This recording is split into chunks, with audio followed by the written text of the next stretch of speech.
Hi folks. I guess I wanted to do sort of an unboxing video. That's a thing people do. But more importantly, this is the start of a new project, and I kind of want to share some of it with people who are interested, who aren't a member of the Replica Prop Forum or the community. So we do runs for each other, which is kind of a group buy-in to a project or a set of machined parts or things that most people don't normally have the ability to make or get on their own, or full products or something like that. This is an ongoing run. It's been going on for a while. The creator is a really cool guy, a member of the RPF, who found a way to make a couple specific lightsabers almost the same way they were made back in the 70s, which is kind of significant and a little historically important. Some lightsabers are put together from found parts, and some of them are scratch built. And when you think of scratch building, you might think of like somebody warping plastic to scrape it up and make it into a little spaceship model, with wood and Sintra and things like that. But really, scratch built is from scratch. And so nowadays, you can just CNC almost anything out of metal. There's computerized programming, right, that will run through with water jets and completely perfectly machine something. And there's manual machining, which came before that. And then there's this. So these weren't necessarily just scratch made from stock the way you would think. Okay. I've got the clamp removed here just to show you underneath, what's really going on here. I think I might have mentioned it before. They were made for Obi-Wan Kenobi, for Alec Guinness. They had a motor inside that would spin a blade for that flickering effect. It didn't work out so well. But for whatever reason, these weren't just machined from stock. We don't really know why, but given some pieces that have come out in like the higher end collecting community, we eventually found out these were cast in metal before being machined. So there is a wooden buck out there that basically I think was the master for the rest of these. They were sent to someone to pour molds and pour casts of them. And the casts themselves were cleaned up to different degrees. So this, the what we call the V2, which ended up being used by Mark Hamill in Return of the Jedi as like a belt hanger. So it got a lot of screen time. This was cleaned up the most. There was no wrinkled, pitted surface on it, which would come from a casting. It was all lathed down, milled and stuff like that to get really smooth surfaces, and thus it's quite a bit smaller. You can still see like pock marks and stuff on the surface. The pommel especially has quite a few bits on it. Let me try to give you guys a picture of that.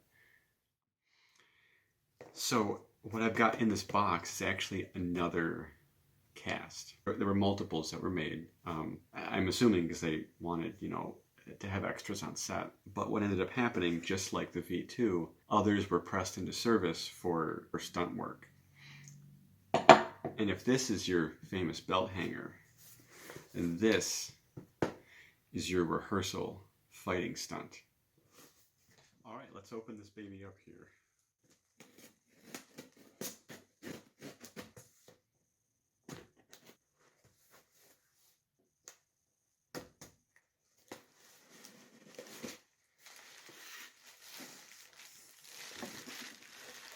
Oh, all right.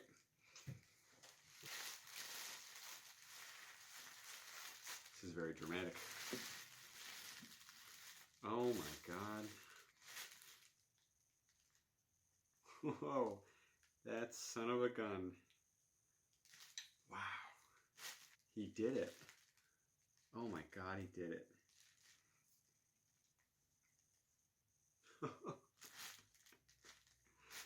Oh, you guys got to see this. Okay, wow.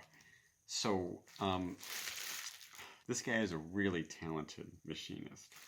Look at this. So, just like the original, he made his own master, and then he was able to do casts of them and clean them up to different degrees. So there's a famous lightsaber that's on display. Lucasfilm likes to send it out places. We call it the V3. It's got this really garish, kind of orangey copper neck to it. It was definitely repainted at some point. It actually went into space, so it really had to look nice, you know, to give to NASA to do like a little space flight, which is kind of a fun bit of history. So the V3 itself is not very cleaned up. So the V2, like I mentioned, it's all smooth, you know, the neck, these rings are all tiny, the emitter is all clean and a little smaller. And of course, this has to be ground down for a Graflex clamp, just like they put on the prop, which is a certain, I think it's 1.5 inches around. So this had to be cleaned up for that. The pommels, I think, were all made, it seems like they were all made at one time. So, you know, you lathe these things, then you come through and mill the cubes. These are doodads to plug the hole for the wires and the switch back when it was motorized. But this project is going to be the fighting stunt. Yeah, it does rotate still. These things didn't need to be cleaned up. For whatever reason, there were some that were still in rough shape. And I'll get some photos for you of the different areas on here. But the rings are much thicker. There's still gunk from the seam line right along here. The emitter's all rough because it didn't need to be cleaned up for close-ups or for, you know, for motorization if it was. You know, we don't know. Even the emitter plate here is much thicker. I hope you can see this on screen.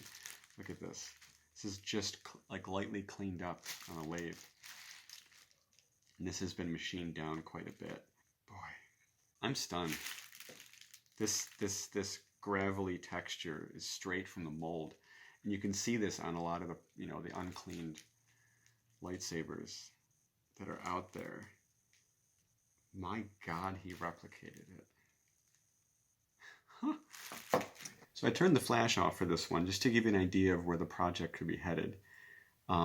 As a Stunt Saber, they reused the blades to choreograph like the more intense stuff for Empire Strikes Back. So they had some FX blades already put together, and you can see some in some of the rehearsal scenes.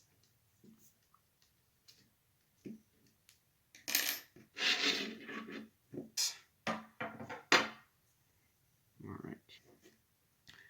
And let's fit it onto here. Let's see. Now that's pretty cool.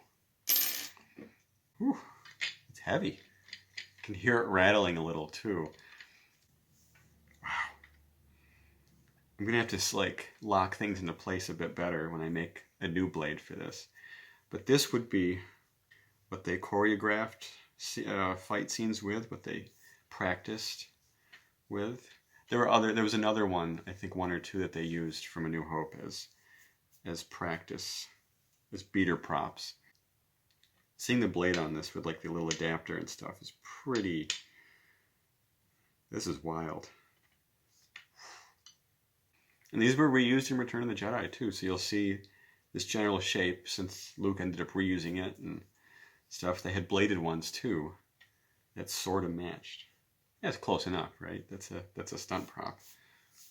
Whew. Let's see what's inside of this. All right.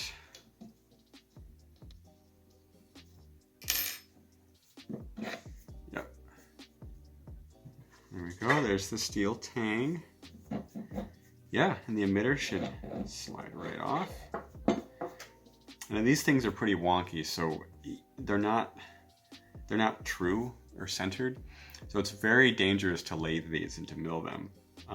It's why sometimes, like the prop, people have said it's not a cylinder. It's a little squashed, which can be a little hazardous when you work on them. There we go. So then the pommel's also a separate bit. It's where they used to put the motor and stuff. I don't think this is bored out as much as you would think, because these did have a motor. But since these were only used for fencing, they might have taken unfinished ones and then just worked on them to get them into fighting. There we go. Little flange for the set screw. Wow. And there you go. The tang with the drill stop. Wow. Yeah, I'm amazed he was able to drill through the darn thing. Being so wonky, I'll pass over some pictures too when I edit this of some of the characteristics of this cast. I am amazed with his work. And this is the first and only so far cast piece, almost an exact copy of what it would be like to have a cast lightsaber like this. Obviously it's not true to the prop, because when you pour liquid cast you can't exactly mimic all the pockmarks and dents and stuff, but oh gosh, it doesn't, this has the same weight and the feel of that prop. That's so cool. Thank you so much, Brian. Okay, I guess I'll end this now.